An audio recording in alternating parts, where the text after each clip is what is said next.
मसालेदार, रंग बिरंगा और स्वादिष्ट। भारतीय पकवान में ये जेसिका मुनीसामी का ट्विस्ट है, लेकिन उनके लिए ये सब आसान नहीं था। मैंने हर तरह की चुनौती का सामना किया। रसोइयों ने मुझ पर थूका, मुझ पर चीजें फेंकी और ऐसे मौके भी आए जब मुझे खड़ा होना पड़ा और किसी का कॉलर पकड़कर खींचकर कहना पड़ा कि मेरी किचन में ये सब नहीं चलेगा। दक्षिण अफ्रीका में जेसिका भारतीय खाने को कैसे अलग रूप दे रही हैं, ये देखने से पहले जानते हैं वो आखिर शेफ कैसे बनी। घर पर मैं हमेशा रसोई में रहती थी। मुझे वहाँ समय बिताना पसंद था। मेरी माँ के पास तमाम तरह के मसाले थे। सारी अच्छी चीजें उनकी किचन में रहती थीं।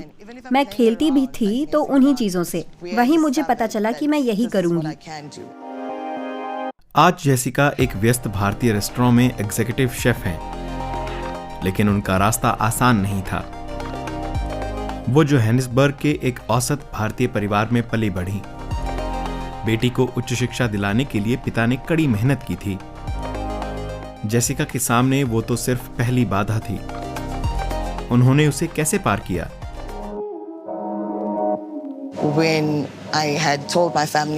जब मैंने अपने परिवार को बताया कि मैं डॉक्टर नहीं बनना चाहती, तो मेरे पिता खुश नहीं थे, क्योंकि एक आम भारतीय परिवार में या तो आप डॉक्टर बनेंगे या वकील या इंजीनियर। करीब 1 साल तक उन्होंने मुझसे बात नहीं की। मेरे कॉलेज की फीस भरने से भी मना कर दिया, लेकिन मैं भी जिद पर अड़ी थी। मैंने स्टूडेंट लोन लिया, फिर मैंने काम किया। 6 महीने काम करने के बाद जो भी थोड़ा बहुत कमाया, उससे मैं अपना स्टूडेंट लोन चुका सकती थी, वो मैंने चुका दिया।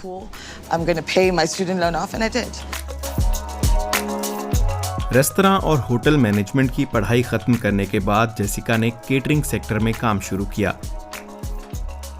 उन्होंने 4 साल तक दुबई और कतर में काम किया। कोविड के वक्त वो घर लौट आईं, लेकिन ये सफर आसान नहीं था।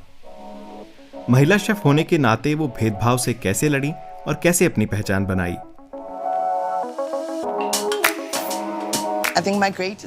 मेरे ख्याल से मेरी सबसे बड़ी चुनौती दुबई में थी। औरतों से आदेश लेना पुरुषों को गवारा नहीं, खासकर अरब देशों में। लिहाजा आप थोड़ा और मजबूत बनते हैं, क्योंकि ये काम कमजोरों के बस का नहीं है।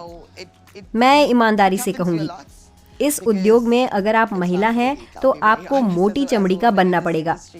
आप में नजरअंदाज करने की क्षमता होनी चाहिए। खुद के लिए रास्ता बनाते रहना होगा। मॉडर्न टेलर्स रेस्तरां पारंपरिक भारतीय भोजन और स्वादों के प्रति समर्पित है। दक्षिण अफ्रीका के संपन्न लोग उनका टारगेट ग्रुप हैं। प्रामाणिक भारतीय स्ट्रीट फूड को आधुनिक और अलग ढंग से पेश करते हुए जेसिका उसके मूल स्वाद को कैसे बनाए रखती हैं? मेरा बेस्ट सेलर है डरबन लैम्ब करी। मेरी माँ डरबन से हैं। वो एक गोरे लोगों के परिवार में खाना बनाती थीं, और वो कमोबेश हर चीज बना लेती थीं। सेका हुआ, पकाया हुआ, हर तरह का खाना। और ये उनकी रेसिपी है। इसे हमने थोड़ा सा बदला, थोड़ा और फ्लेवर देने के लिए और थोड़ा कॉम्प्लेक्स बनाने के लिए, लेकिन वो नॉस्टैल्जिया हमने बनाए रखा। लोग कहते हैं कि करी अगले दिन ज्यादा स्वादिष्ट हो जाती है, क्योंकि उसमें फ्लेवर आते हैं, आपके मसाले होते हैं, पर्याप्त समय और महक होती है। ये सच है। ये गारंटी है कि हमारे मसाले भारत से 10 गुना बेहतर हैं। हमारी करी फ्लेवर और टेक्सचर के मामले में ज्यादा सघन है। ये गारंटी है कि हमारे मसाले भारत से 10 गुना बेहतर हैं। हमारी करी फ्लेवर और टेक्सचर के मामले में ज्यादा सघन है। भारत में फ्लेवर थोड़ा कम रहता है। मैं अपने तमाम मसाले इस्तेमाल कर रही हूँ। बड़ी इलायची, चक्रफूल, कुछ दालचीनी, जीरा।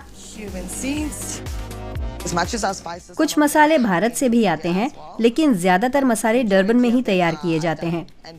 भुनी हुई मिर्च भी अपनी ही होती है।